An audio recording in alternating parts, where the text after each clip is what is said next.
Comme vous l'avez dit, c'est ma première participation, mais je pense que c'est une participation qui arrive justement au point nommé. C'est un festival effectivement qui illustre bien la profondeur des relations entre le Maroc et les autres pays d'Afrique, et notamment les pays de l'espace subsaharien. Mais cette édition a représenté pour nous une dimension particulière parce qu'elle a été ouverte sur une composition musicale entre des artistes gnawa marocains et des artistes du Sénégal. Et nous avons vu là une très très belle complicité. Et cette complicité, elle est bien dans l'esprit, dans la continuité des relations entre les deux nations, entre les deux gouvernements. Donc j'ai été vraiment charmée, j'ai été impressionnée, mais j'ai été surtout très émue par cette prestation musicale qui a ouvert en apothéose cette édition. Donc c'est un réel plaisir d'être ici. Tous les festivals patrimoniaux du Maroc sont beaux.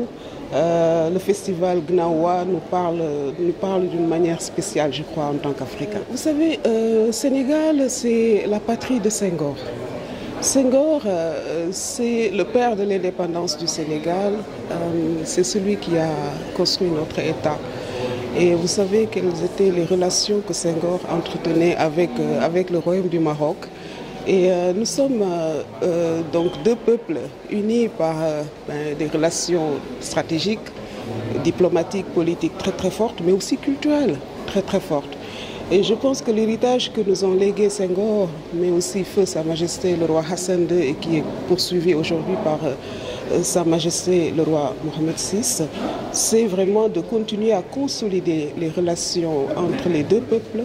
Ce sont des relations d'ordre d'abord humaines, ce sont des relations culturelles. Vous savez, en tant que Sénégalaise, je viens du pays de Senghor. Senghor, c'est lui qui a été le père de notre nation. C'est lui qui a construit notre État et c'est lui qui a jeté, je crois, les bases de la coopération au niveau institutionnel entre le Maroc et le Sénégal. C'était un grand ami du Maroc.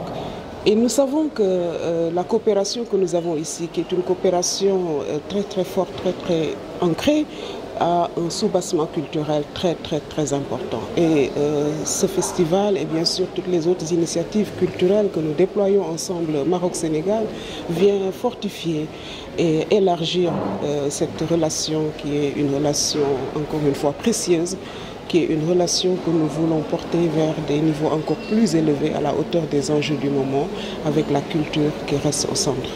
La migration est un phénomène très ancien qui remonte loin dans l'histoire de l'humanité, mais en même temps, c'est un phénomène qui connaît un certain nombre d'évolutions notables, dont notamment aujourd'hui la mondialisation. Tous les pays du monde sont touchés par ce phénomène. La féminisation, la diversification des profils de migrants. Lorsqu'on pense par exemple aux mineurs non accompagnés ou aux compétences hautement qualifiées qui circulent à travers la planète, nous sommes dans un monde où il y a une compétition pour la captation des ressources humaines, une compétition acharnée, en même temps le développement de la politisation et de l'instrumentalisation partisane, politicienne de la question migratoire, comme on le voit dans les médias des pays du Nord. Donc c'est un phénomène aussi où il y a des difficultés pour qu'il y ait une gouvernance internationale d'un phénomène pourtant mondialisé. Mais écoutez, on a besoin d'une gouvernance au niveau national de chaque pays, au niveau régional et au niveau international. C'est ça qui fait aussi la complexité. Au niveau régional, il faut qu'il y ait des dispositifs respectueux des droits des migrants. Le Maroc a essayé de lancer en 2013 et en 2017 deux grandes campagnes de régularisation, l'élaboration d'une politique, ce qu'on appelait la stratégie nationale immigration et asile. Le Maroc, Sa Majesté le Roi a présenté au sommet de l'Union africaine en janvier 2018 un agenda africain sur l'immigration qui a donné lieu notamment à l'ouverture à Rabat de l'Observatoire africain des migrations que le Maroc accueille. Et le Maroc a abrité en décembre 2018 la conférence de Marrakech qui a donné lieu au pacte pour des migrations sûres et contrôlées. Bon, écoutez, donc il faut une stratégie à ces trois à ces trois niveaux. Malheureusement, sur le plan légal, la Convention internationale sur les droits des migrants, qui est un texte qui fait partie du noyau dur du droit international des droits de l'homme, n'a été signé et ratifié à ce jour que par une cinquantaine de pays qui sont des pays du Sud. Les grands pays du Nord de l'immigration n'ont ni signé ni ratifié. Il y a aujourd'hui aussi l'élaboration de politiques au niveau régional. Comme par exemple la politique européenne de l'asile et de la migration, avec l'adoption récente du pacte européen sur l'asile et l'immigration qui va rentrer en vigueur dans une année et demie.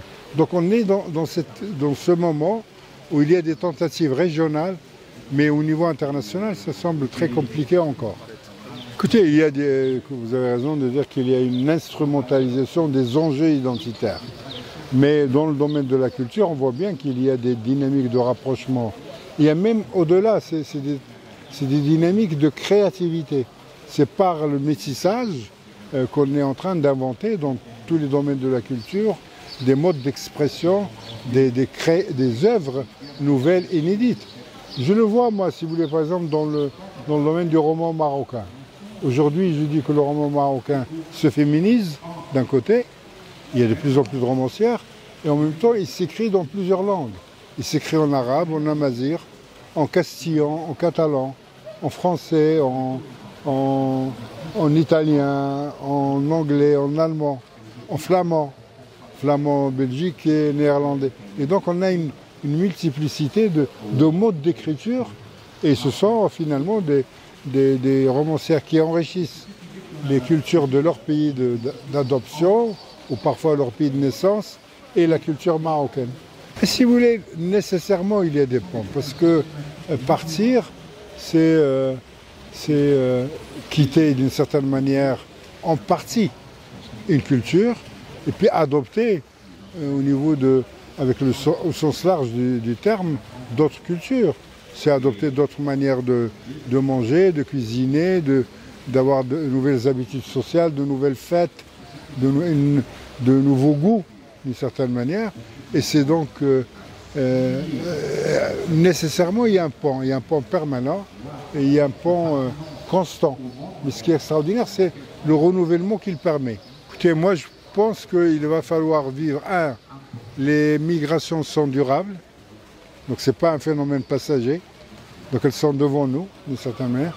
Et deuxièmement, on aura à mon avis à gérer, à vivre un monde où il y a en même temps de la crispation et de l'ouverture, des conflits et des rencontres. Et c'est un peu peut-être la beauté de ce monde.